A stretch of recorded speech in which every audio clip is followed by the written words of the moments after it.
और फिर हेडिंग डालें इसमें, आपसे ही चर्चा करूंगा आज, और आपसे जो शब्द निकल के आएंगे मैं वही लिखूंगा, जो आप कहोगे मैं वही लिखता जाऊंगा।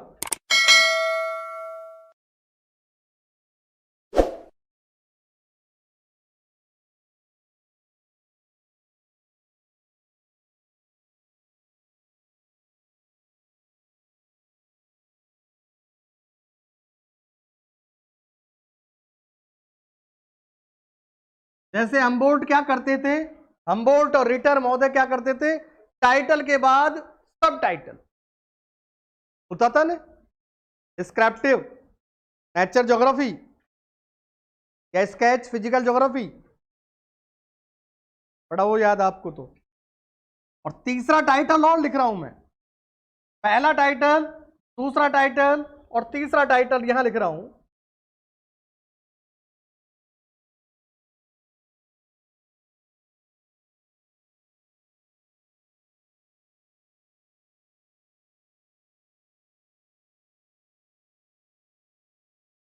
तीन टाइटल और तीनों का सार एक ही है। और सवाल, पहला सवाल यहां से बनता है, मात्रात्मक क्रांति से पहले कौन सी विचारधारा आई? प्रत्यक्षवाद। मात्रात्मक क्रांति का मूल आधार क्या था? प्रत्यक्षवाद। भूगोल में वैज्ञानिकवाद कब आया? प्रत्यक्षवाद के। भूगोल में सामाजिक वैज्ञानिकवाद कब आया? प्रत्यक्षवाद। और देखिए हम लिखते हैं ना ए आ, मैं लिख देता हूं,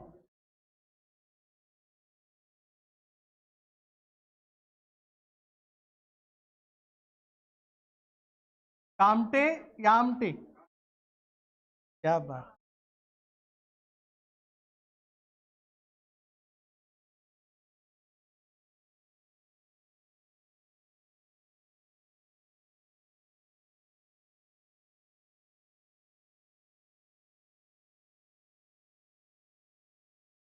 फ्रांस। प्रत्यक्षवाद का प्रवर्तक कौन था? अगस्त कामटे। प्रत्यक्षवाद सबसे पहले कहां से आया? फ्रांस से। देख कितने सवाल है, देखे यहां से। सबसे पहले मात्रात्मक क्रांति का दार्शनिक आधार प्रत्यक्षवाद, सामाजिक वैज्ञानिकवाद प्रत्यक्षवाद। सबसे पहले कौन लेके आया? अगस्त कामटे। कौन सा स्कूल लेके आया? फ्रांस।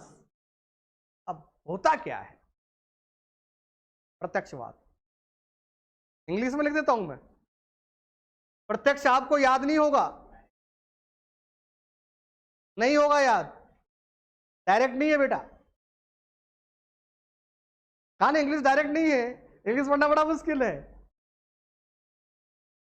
प्रत्यक्षवाद को मैं इंग्लिश लिख रहा हूं, और इसके बाद आपका नया जो कंसेप्ट है ना प्रत्यक्षवाद के बारे में, वो तुरंत आ जाएगा। चलिए बताएं प्रत्यक्षवाद क्या है।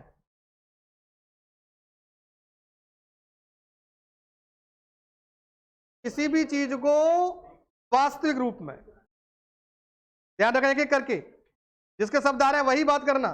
तो पहले मैं इसको हिंदी में लिख, इंग्लिश लिख देता हूं। देखिए, पी मानी प्रत्यक्ष,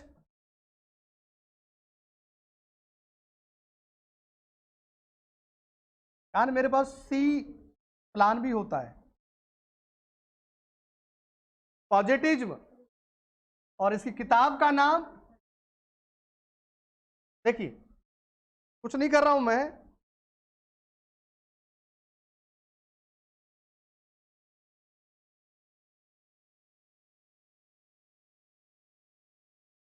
और ये अधिकांश पुस्तकों में नहीं होता है।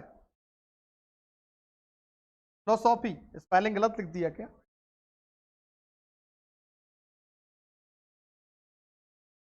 कोई नहीं, गलत हो जाएगा तो। पॉजिटिव फिलोसॉफी, 1 2 3 4,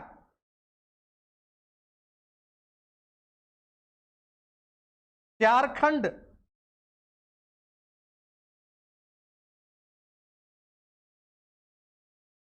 ये लीजिए, पॉजिटिव फिलॉसफी 1830 से 42 में प्रकाशन हुई 4 खंडों में। और पॉजिटिव प्रत्यक्षवाद, इसकी किताब किसने लिखी? अगस्त कामठी। क्या हुआ? अब आपको कहानी सुनाऊंगा और फिर एक एक करके सारे शब्द आपसे लूंगा वापस। परंपरा, मूल्य, विश्वास। देखिए अशोक, अब देखना क्या सही है क्या गलत है।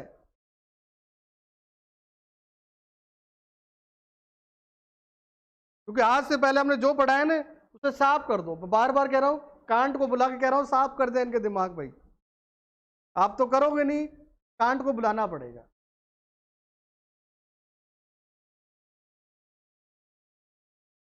उतार लिया भाई, फटाफट उतारे, क्योंकि यहां मैजिक करेंगे हम। हैं? इनकी यदि आपने सोचा कि मुझे नहीं पढ़ना ज्यादा, ये पढ़ जाना, एक सवाल मिल जाएगा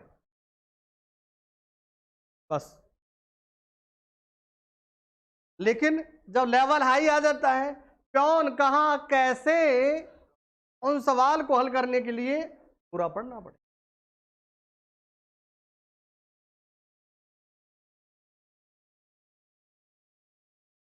ये बुक्स लिखी गई थी 1830 से 42 में लिखा जाता है, और जबकि इनका जो स्वर्गवास वह कहा जाता है 1857।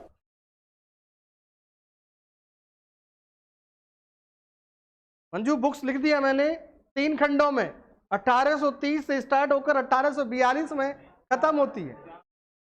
4 खंड है, तो पहली यहां 30 में आएगी, तो स्वाभाविक बात है भाई, पहला खंड 30 में आया और लास्ट खंड 42 में।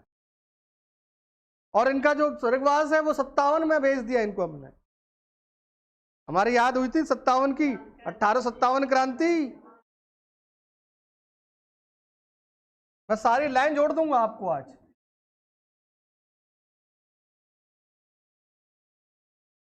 अठारह की क्रांति थी ने, देश आजाद होने के लिए। मात्रात्मक क्रांति का आधार किसने दिया? 1857 कामटे ने दिया था। और हमारे देश का आजादी का क्रांति का आधार भी 1857 था, और इनका स्वर्गवास भी 1857 हुआ। अब देखें 1920 में, आराम समझना है, पहले समझना है, लिखना नहीं है। मैं लिखवा दूंगा फटाफट फटाफट स्पीड से, हाथ हैरान हो जाएंगे तब। 1920 में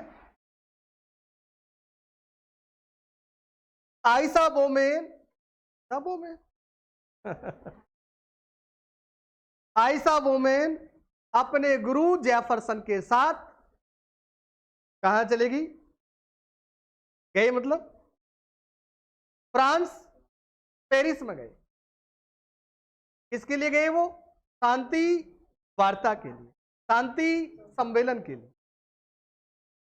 अब इसी दौरान फ्रांस में कुछ लोग थे कि क्या बात है, ईसा का प्रभाव हो रहा है। उसी प्रभाव को समसामयिक घटनाएं व्यक्ति के जीवन पर, तत्कालीन घटनाओं पर प्रभाव पड़ता है। नेता क्या करते हैं, ध्यान देना। जब उन्हें लग रहा है हम जीत रहे हैं, तुरंत विधानसभा, संसद सस्पेंड, आहूत करके चुनाव, तत्कालिक फायदा लेने के लिए चीजें कर देते हैं। तो उस समय तत्कालिक फायदा हो रहा था, समसामयिक घटनाएं हो रही थी संभववाद के पक्ष में। इसके विरुद्ध, नियतिवाद के विरुद्ध में, संभववाद के पक्ष में आंदोलन हो रहे थे। तब वहां 1920 और 1925, तो ये डेट फेमस। 1920 में स्टार्ट हो गया ग्रुप बनना, और 25 में एक दल खड़ा हो गया, और वो ऑस्ट्रिया में खड़ा हुआ वियना दल। तो पहला सवाल, वियना दल किसके लिए जाना जाता है?